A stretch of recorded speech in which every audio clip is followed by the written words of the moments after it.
I think a common theme of a lot of young people is we want to go far, we want to get there fast, we want to be there yesterday. And I was really anxious to be in a management position at work where I could directly lead and motivate and empower people. And so I got that experience extremely early in the pharmaceutical industry. I was 27 years old when I became the manager for a team who, once I was hired, I realized was the youngest in the division and had been dead last, 77 out of 77 teams, for about 6 months. I jumped in, and what I realized is that I had to earn the respect not only of my team, that was the first, primary, most important thing, the trust and respect of my team, but my peer managers and even senior leadership for taking that risk on me.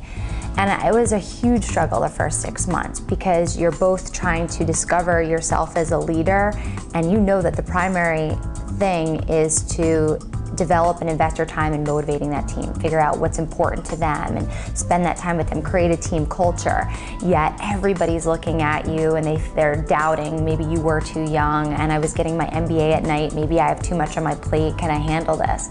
And so I have to be really transparent. I had some self-doubt those first couple months, and I hadn't experienced that before. I'd been so trailblazing ahead and thinking I was doing a great job. But that was a really humbling experience because I realized that I had to have that confidence that I could do it, I could be a good leader, but I couldn't do it alone, and it was all about the team. It was about them, not about me. So if I helped them be successful, then the rest of the chips would fall in place in terms of being taken seriously. And what do you know, a year later, we're standing with the CEO of Eli Lilly here in New York, and they're the #1 team in the nation. And they couldn't have had more pride. I have the picture hanging on my wall, and I work at a different company now, but I'll never forget that team in that moment, because I think that taught me that you're going to go through some major low points to get to that high, and the highest of highs are usually through other people's success.